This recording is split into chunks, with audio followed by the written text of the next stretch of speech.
Okay, so today I want to talk about my story. It was pretty interesting. I've been through decent amount of shit, I guess. I don't want to be a victim today, but I gotta tell some people about my story, I guess. I was a fucking refugee last year around the same time. I didn't even live in Glasgow. Oh, I didn't live in London. I used to live in Glasgow in the UK.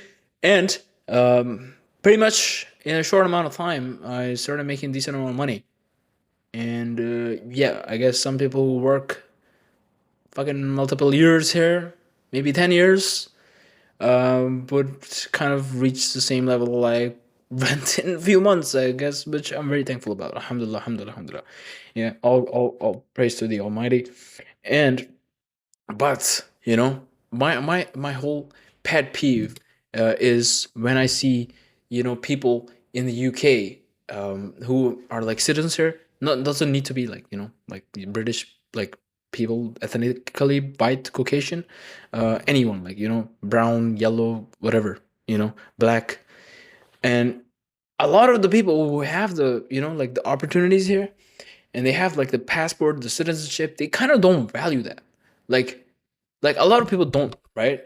They're just fucking partying and these type of things. I guess whatever you like, do whatever you want with your life, but it just kind of I don't know. It just annoys me because, like, fucking for the basic shit that you have, I have to go through so much and so much trauma. Like, end up like fucking at some point finding yourself in the street, trying like trying to hurt yourself. Like from those type of things to seeing someone who has the thing you're trying to achieve or thing which will make you 10% better, have like a normal thing in their life. You know and that is where I just wanted to make this video. So maybe, I don't know. In my opinion, maybe it opens people's eyes. I know some colleagues that I work with, which got their eyes opened, but after like meeting me, it's like, okay, like, I need to wake up and do some shit. Um, and this comes from like, also me knowing people here who I work with, who or like acquaintances that are no older than me, way older than me. And they've been born and brought here, they have families here, they fucking live with their parents and they're like, for quite older, or they just, have families here and they have never taken a risk. They just work a shitty job and just making the same money. It's kind of like smoking weed and shit and just living their life like that, and they're fine with it. And it just bothers the fuck out of me because I know so many friends back home, very ambitious, very skillful, like for example, developers. I know those AI automation engineers, fucking, I know a lot of good sales guys back home who would fucking crush it. They're already making more than the average fucking British person in my home country. Right? I have friends who are making more than the average fucking British person in my country because thankfully in the recent years sales and these type of things have gotten very famous and these guys have been able to take advantage of it without being here, with the payment processing dramatically increasing as well and improving. So I see those guys and I see their potential, and they're still restricted because, like, for example, credit cards are not that easy to find, the good ones. You still need to, like, leverage some of the things. Like, for example, in from where I'm from, if we don't have PayPal, we don't have fucking Amazon, like, we don't have these basic things. If you want to do dropshipping, it's almost impossible. Where I got my start in e-commerce, right? In my online business field. I don't do dropshipping actively nowadays, but uh yeah, let's just keep that on the side. I don't believe in that dropshipping that much anymore, but it's a great business model if you want to make money on the side as well. The thing is that there are so many people who are really ambitious. Maybe it's just because they were brought up in this field where money was like scarce, so they kind of like had to work. But maybe it was not. Maybe it's just that people are also have money scarce situations here, but here is a little bit different, dude. Like, you got a lot of fucking support from, I don't know, I just maybe this is controversial, like a lot of support from the government, dude. Like, I never took one penny from the government in the UK, and I know people who live here, and who are completely fine mentally, physically. I know them personally, and they live on benefits, and I'm like, what the fuck is your excuse, bro? Like, I remember having 3K debt, don't know what the fuck I'll do to pay my shit, never asked any fucking person for money. And I just, prayed to God and worked hard, and fucking somehow an opportunity would pop up in front of me. And I would make that money. I would ask people and, be like, I'll deliver this to you. Can you pay me this much? This is my price. I'll just use my sales skills. Or I don't even have good sales skills, to be honest, in person. Like, if I have to, I will do it. I'm an introvert. So if fucking shit hits the fan, I gotta do that shit, right? So it's my type of sales process. So that's what been by the way, that's what's been able to help me get 500 clients for a SaaS company I'm involved with in the past year and a half. Yeah, almost 500, not exactly 500, but yeah, that has been a crazy journey, like fucking crazy journey. You know, in a short amount of time, did so much. Like that was fucking crazy. Because in the industry we work in, like they don't even get like the good salesperson gets like 10, 15 SaaS clients a month. So you know, the point is that back home, when you don't have these type of opportunities, plus the mindset of your families and the people around you is just insanely conservative, to a point like where with me I had like a torturous family.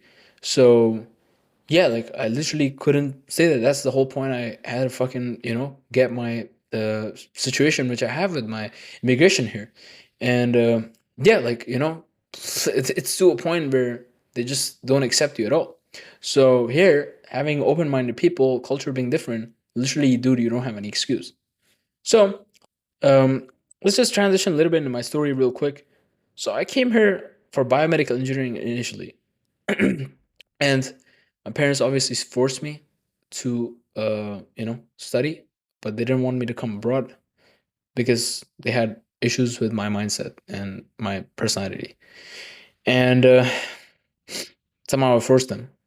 But when I came here, I had like almost 500 pounds in my accounts, or like not my account. I didn't have an account. I had cash, and that cash I was supposed to use it for rent and living as well. So if anyone lives in the UK who's watching this, or America, or anywhere else, like $500 is not gonna do anything for you, in terms of rent, especially.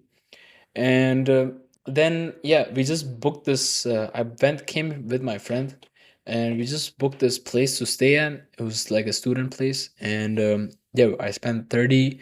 We spent 28 pounds to go from the airport to the accommodations. I guess 14 each. And then I just bought a cycle for 89 pounds, I believe, or 79 pounds.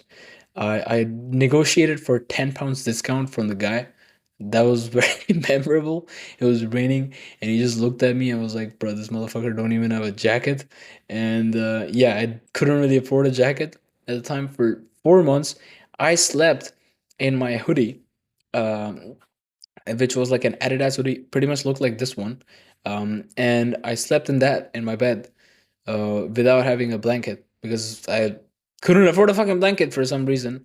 I just couldn't spend money on that. Anyways, I spent 20 pounds a week to live on my living. I ate frozen pizza all the time with like potatoes. So pretty sure they died.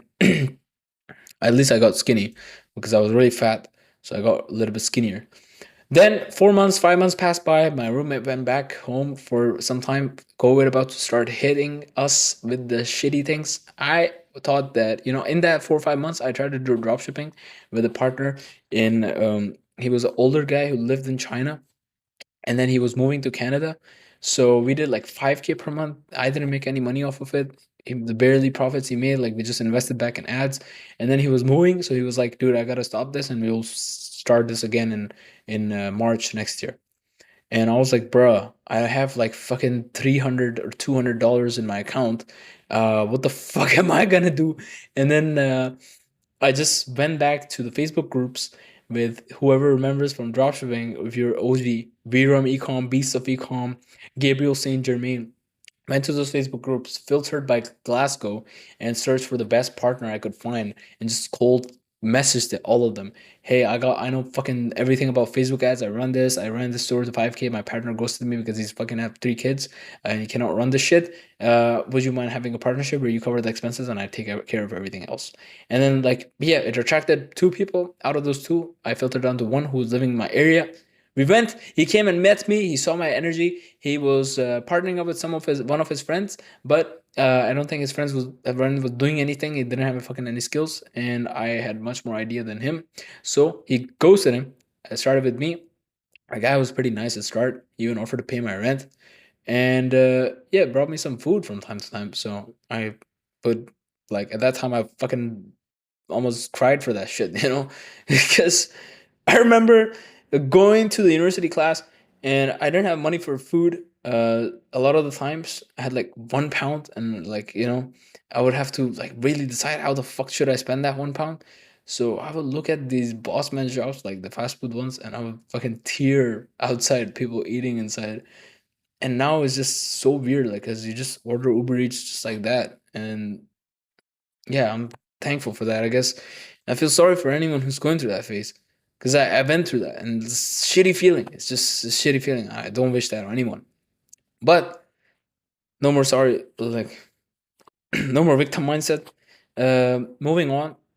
The point is that after I started the dropshipping store with this guy, we did like good revenue compared to before, like 35K or something in like 2-3 months. But COVID and the what is it called, Chinese New Year, fucked the shit out of me altogether. I got gangbanged from all sides. My dropshipping supplier's name was Hank. I was selling this toothpaste dispenser, selling insanely well. I was selling it on a fear-based marketing. It was like it reduces bacteria. Otherwise, like there's a lot of bacteria if everyone's toothbrush touches and all these things. I was doing some shit. I still use that product to this day, so I guess it's not that bad. And I was selling it for like fucking 15 pounds, so it was pretty cheap. And I was pretty much not making too much profit on that. So enough to like live by. And then we had to close the store because a lot of the products were shipping in like 3 months. So we just had to close it. Facebook banned our page. Same shit happens with every dropshipper, I guess. And then I had to basically, I couldn't pay rent, and my roommate couldn't pay rent either. He couldn't afford either. So he wanted to go back home, and COVID gave us the free pass from university. So it was like, okay, let's go back home. Didn't want to go back. My family is fucking torturous at that time. And I was like, bro, I don't have any option. I don't have any money. I just was forced to go back. I went back, had a few months, pretty bad months. Couldn't wait to come back. Came for the next second year. Had an insane pressure. My family doesn't allow me to do business. The weirdest thing ever. Like doesn't allow me to work on online stuff. They're against it religiously at that time. Didn't make sense at all. Still doesn't to this day. But whatever the fuck. The thing is that I came back, went 2 times harder, built this branded dropshipping store called Raw Touch, selling beauty products. First month I did 50K, and we had like 1,500 pounds. So we scaled that shit. Got credit cards really fast. We got like fucking 10 credit cards from that guy. I didn't have any like contract with this guy. I didn't have any joint bank account. All I was relying on was on trust with this dude. And it was getting shady slowly because he asked me to do OnlyFans management. And I was like, bro, you can fucking kill me. I'll not do this shit. Um, and he had like some girls he knew he wanted to do OnlyFans management for. Anyways, fast forward a few months, they did like more than 6 figures revenue in 3 months or so. And yeah, he never shared me about how much money we had. We just took my expenses pretty much every month. And after that, he ghosted and abused me and just ghosted me. And I was like, okay, I don't have any contract, anything. I cannot do anything. Later, he apologized a few weeks or months later, but I kind of just didn't respond. I had this 5K that I paid to the supplier, and I maintained a good relationship with her. So I got that 5K. I took that. Elon Musk started tweeting about Dogecoin, so we got into Dogecoin. Started getting into crypto with my roommate. Got into that at the peak bull run, made about 150, 160K in crypto, paid off some stuff, but then lost a shit ton of money. obviously, as everyone else, all the stupid guys, I guess. And then uh and then I had like 40K or something in my wallet, 40, 50K. Future trading, we did a decent results, paid off some stuff, paid off some bills. Then we got fucking uh like we lost a lot of money.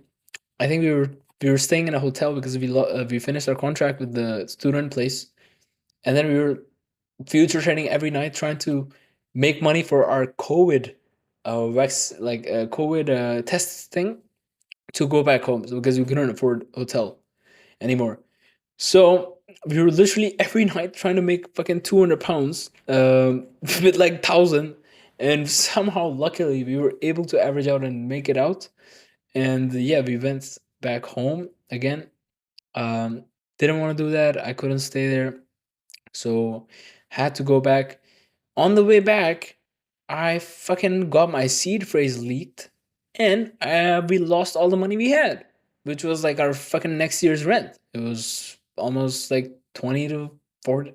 I think it was around 40K, maybe. It was one of the worst things ever. It was a Ukrainian hacker who hacked us, and it was probably the worst thing which happened to me at the time. But I guess I learned my lesson. Now I'm very careful when it comes to crypto. So I guess lesson learned. I know about seed phrase, what it is. I was fucking dumbass. I was not knowing what seed phrase is, right? Then, so hopefully no one's fucking feeling bored hearing me speaking about this.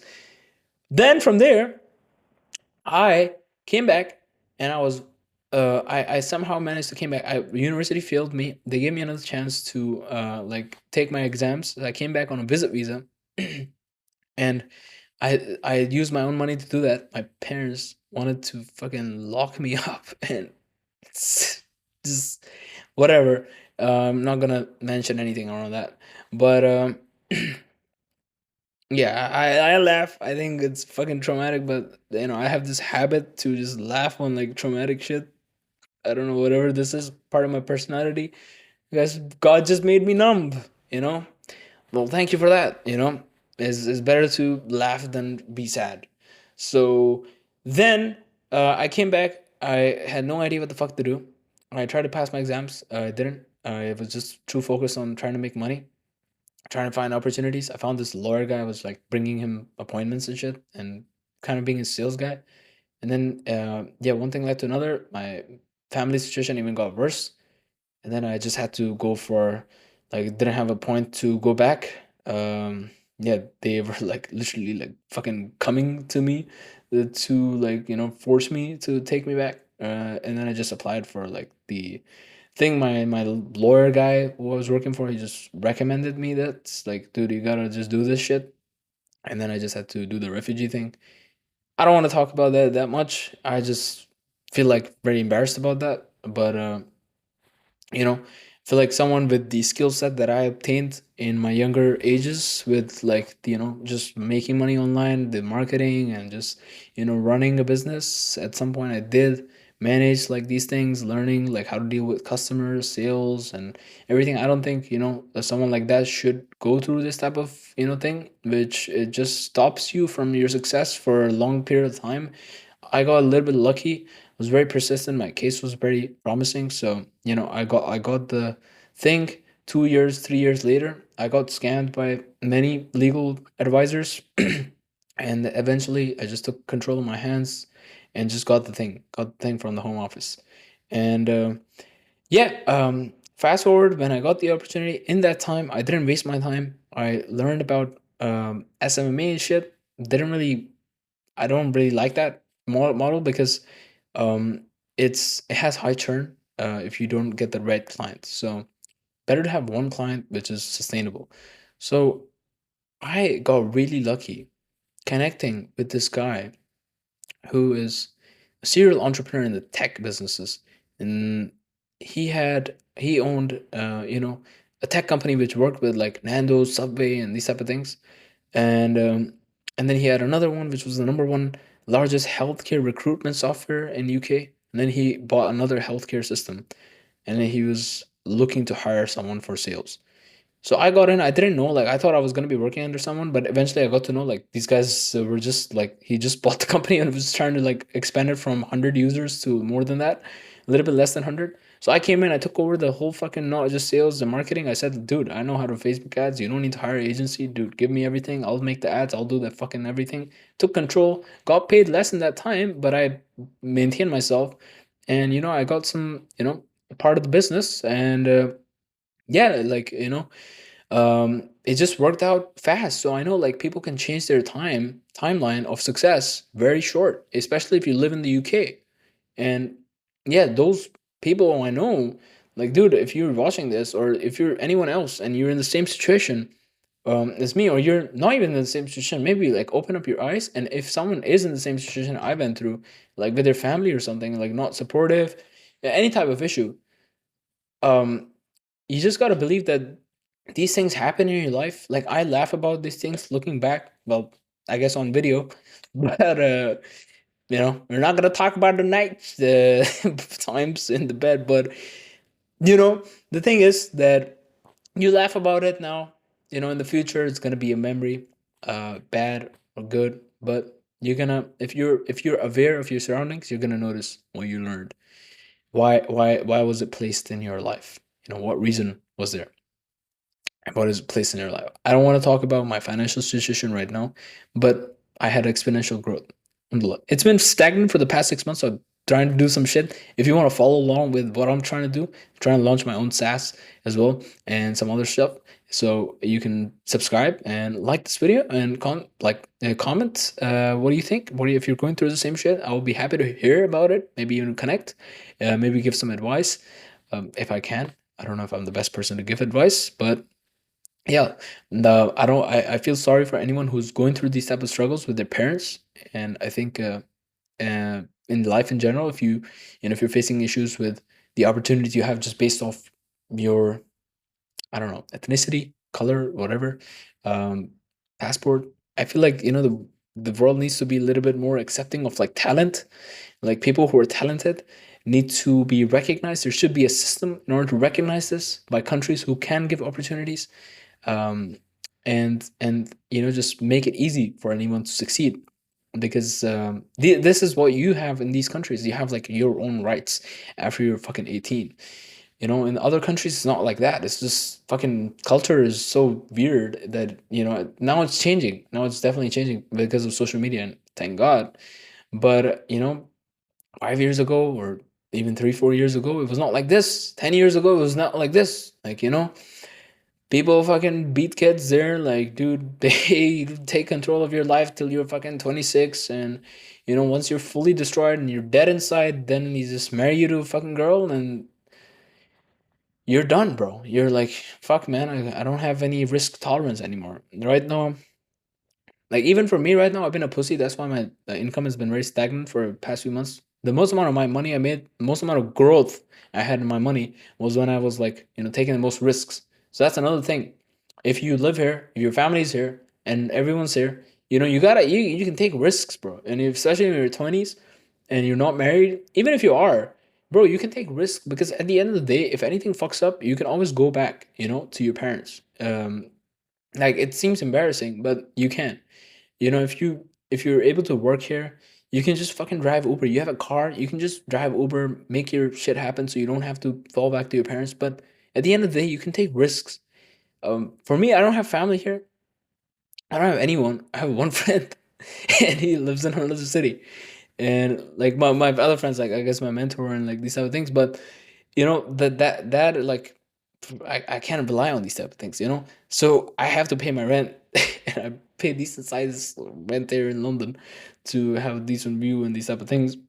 Live on the top floor, but yeah, like the rent, bills, fucking food, tax, and these type of things, it limits the amount of risks you can take.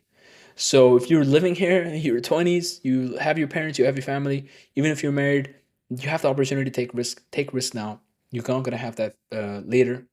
You don't know how many people would fucking kill to be in your position. And a lot of people take shits on immigration people, which is fair, which is a lot of the fucking people in immigrations are just not the best people to be in this country. but a lot of people have ambitions, and want to do businesses, want to provide value. I've been in the healthcare space. I've been personally been helping. I have a lot of connections with healthcare businesses. We've been helping them to optimize their operations so they can take care of their clients better in terms of health. So it's, you know, you can have a good impact while you do shit, and you don't even need to be knowing too much shit about, what are you gonna do. So yeah, just you have the opportunity, go take it. I guess this is too long. No one wants to hear me more. But I would love to hear from you more if you have been in the type of situation. Yeah, what do you think? Like, is what do you think about me? If you want to learn more on what I do, my journey, and these type of things, how I'm gonna take my next risks. I get crazy with the risks sometimes. My friends call me fucking crazy for doing all these things in the past few years. Um, you know, coming with like fucking $0 the last time to the UK. Yeah, so it comes to you. These type of things, if you want to follow and see, and maybe get inspired from, start your own shit. Yeah, I'm all for it. So see you in the next video. Bye bye.